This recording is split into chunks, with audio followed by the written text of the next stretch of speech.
There's a spring there and a big old chunk of metal. That is definitely not supposed to be there.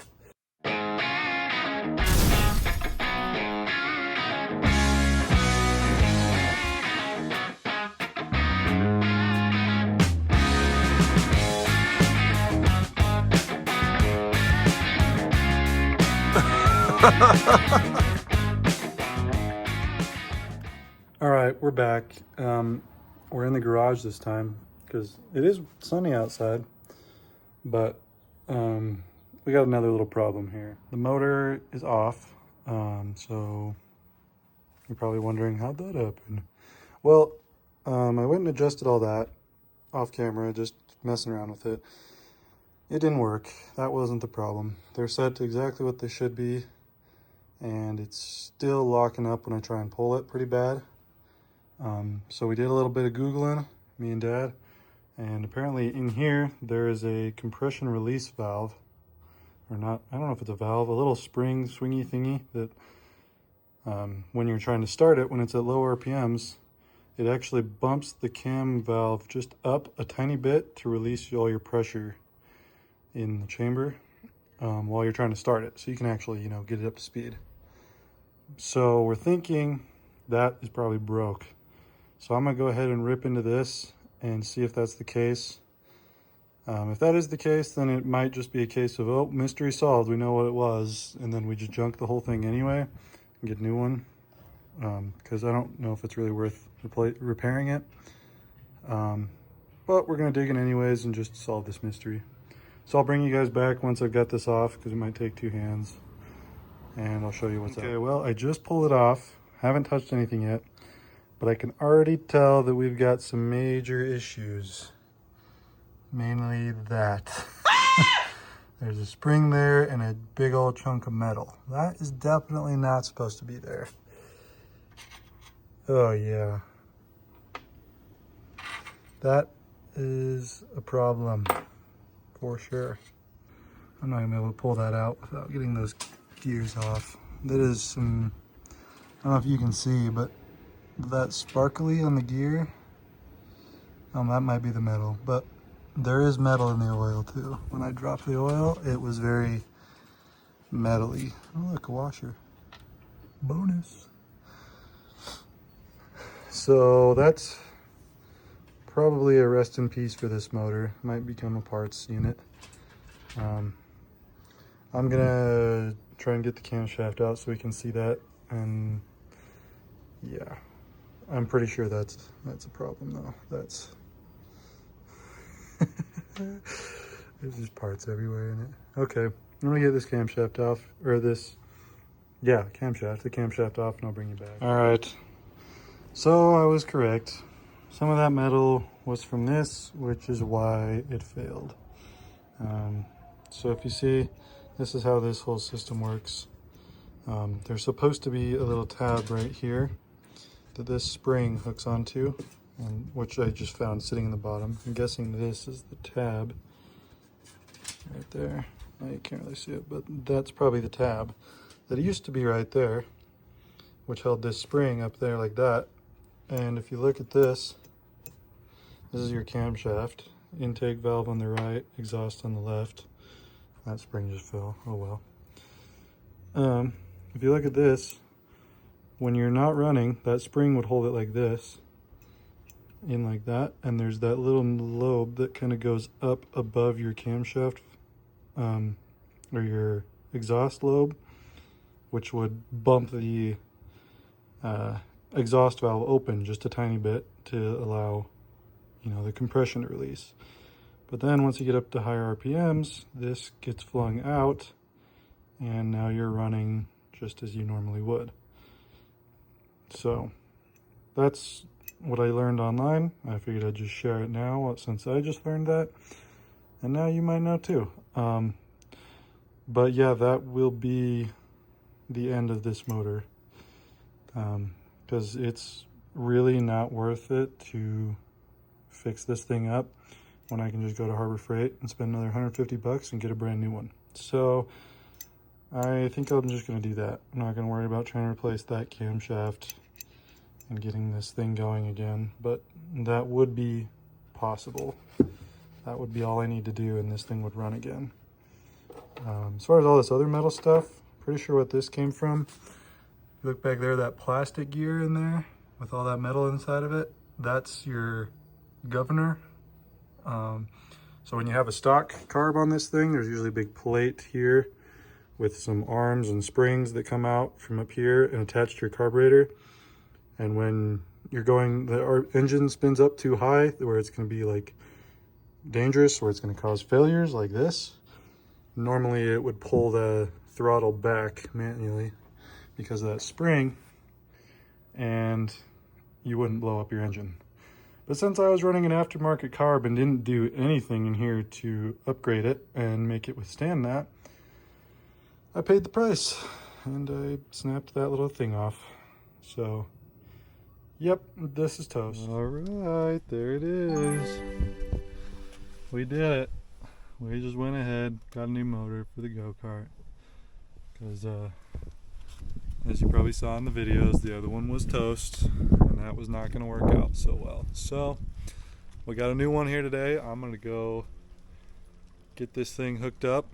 We're going to go grab a throttle cable from the hardware store probably, and that should be it to get it running. We should be able to drive it today is the goal.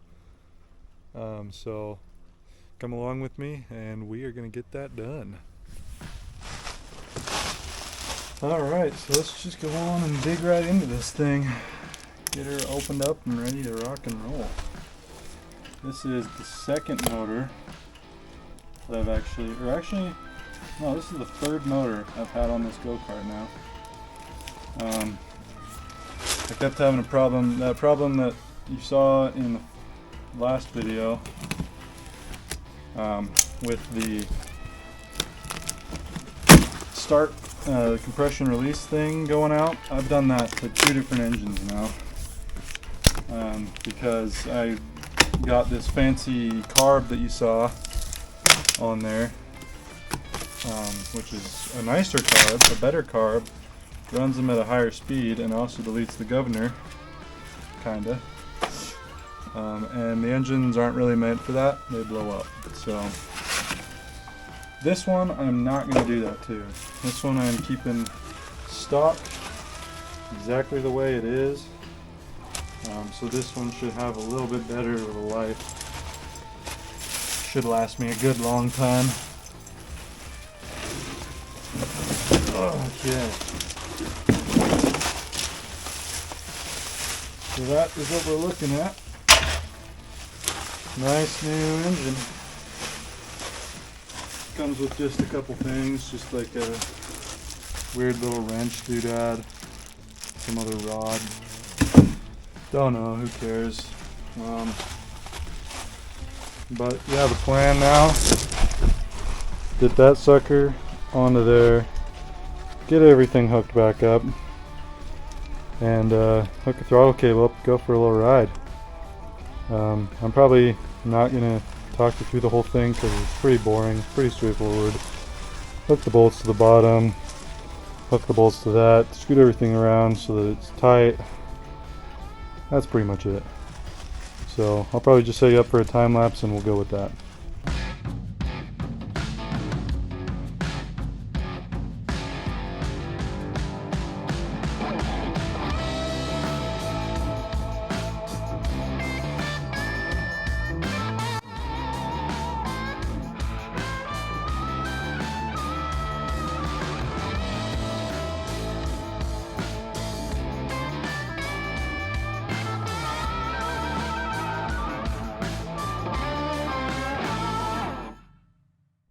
Alright, we're back.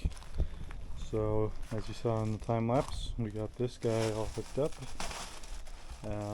It's all bolted up, strapped on, ready to go. It took us a second to get everything sorted and figured back out, but we did it. And we're pretty much ready to rock and roll. So what we just did, we just got back from the hardware store in Napa, and they had them make us a throttle cable for it, and then we got a little clamp. That's how I'm going to attach the cable so it doesn't fall through. because if you see it here, we got kind of a funky throttle system going on, but it works, and so I don't think I really care to change it right now. We just got this big pole of all thread that's bent on here attached to our pedal with the spring and whatnot, and that's what moves it. So what we're gonna do, I bought this piece of just like a stock metal piece. I'm gonna cut a little tab of that off. I'm gonna weld it somewhere right about here, on here, to use it to act as like a stopper for the cable. And the cable will come right up to here, and then the line will come and we'll attach it into this guy somehow. And that way it holds the cable tight here, and then it'll go under the seat, up the back there, into the carb, and attach for a throttle. And that should be a throttle. I might try and tighten this up a little too, because it's a little funky. I don't know what's going on there. So yeah, I think first step is going to be, I'm going to attach it to the engine and get it run, get it up here, so that we can figure out how we actually need to get all this going. So let's do that first. Okay, so for all of you who don't know how to attach a throttle cable to these things, it's pretty easy. If you look in here, this right here is where your cable gets held down. So you attach it to that. I'm just going to loosen that up. It doesn't have to come all the way out, just loose. Get your cable, and you run everything through that until your thing is like that. Oh, hold on, actually. Well, I can run it later. Hold on. So we put all of this. Oh, geez, I'm pulling it through the other end. Okay. Good enough. Slam that guy in there. Get it right where you want it. And you just tighten that down. Just like so. Now that doesn't move anymore. That stays solid. And for your cable bit, you'll run that. There's a little hole through that screw in there. That you'll put the cable through that and then tighten this screw down to lock it in there. And then when you pull the pedal, it pulls that, which is your throttle. Pretty straightforward. So I'm going to go ahead and get that hooked up, and then we'll run the cable up front and we'll get that figured out. And there you go, just like that, the throttle cable is attached. So now if we take this other end in order to pull on it, look at that, we got throttle. Pretty cool. Super simple too. So yeah, I'm gonna go ahead and get this end of it run now. I'm gonna take it down there under the seat and pop it out right up there. And then we're gonna figure out how to attach this to that. And I'm thinking about it, I might not actually have to weld anything, because we got a hose clamp. I think I can just run a hose clamp around that pipe onto this to hold it super tight, so the black part doesn't move around, and then we'll just take this cable bit and attach it to that all thread, and that should work. So I'll get that run up there and bring you back in. So my rough estimation apparently of how long the throttle cable I needed was a little off. So I ran it a little short, but I think we should have just enough still to be able to reach it. Thankfully, I should have gotten a longer cable, because I can always cut it down, I can never add to it. That's my fault, but I think we can still make it work. So I'm going to get this hose clamp zipped on to this guy about there, and then try and smash this cable into that all thread and make this work. Okay, so here we are. This is what I came up with. It's not a good solution, but it's a solution. Hose clamp to that, it's just jammed between two nuts right there on this all thread that goes to our pedal. And if you look there, that silver bar on the top, that's your throttle, and when I push the pedal, it moves. So it's working. So we're gonna pull it out front. We're gonna put some oil in it, some gas in it, and we're gonna see if we can get her going. See how it does. We might also try and throw a zip tie or two on the brake cable so that I sort of have some kind of brake, but we'll see how it goes. That whole system's just gonna get reworked. I want to put like disc brakes on this with real like clampy that actually stops. So break-in period.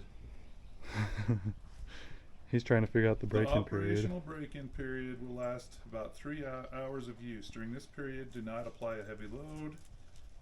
Do not operate the engine at maximum speed. So basically just idle it for 3 hours. Well.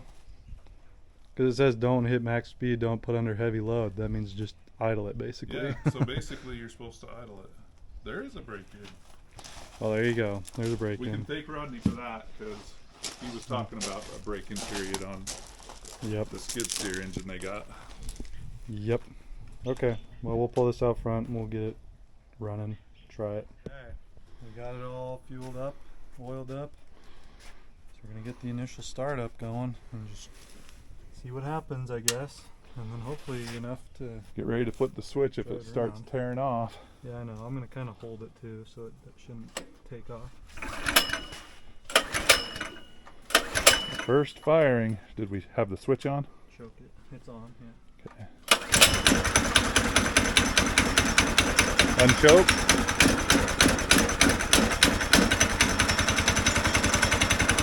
Dang. That's great. Running good. Oh. We jinxed it. No gas for you. Chokey.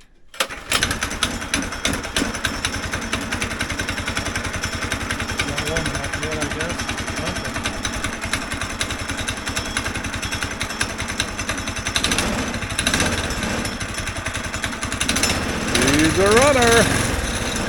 Oh, that's we even got that set about right, don't we?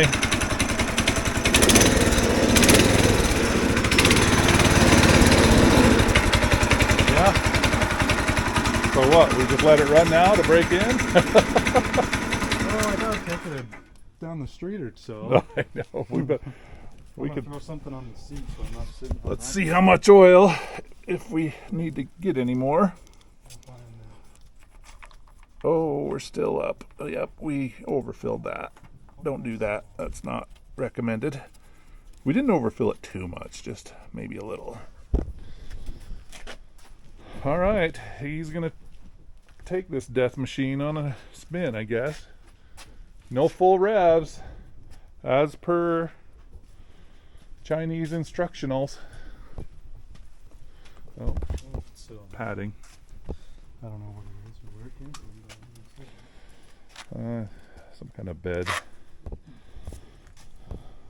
cover. All right, luxury seats. Oh yeah.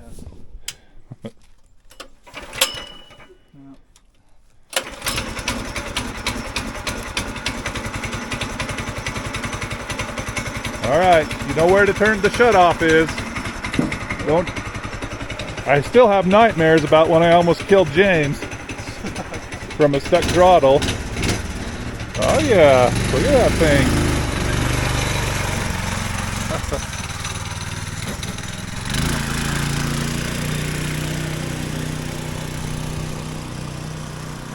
Just like that, he's off.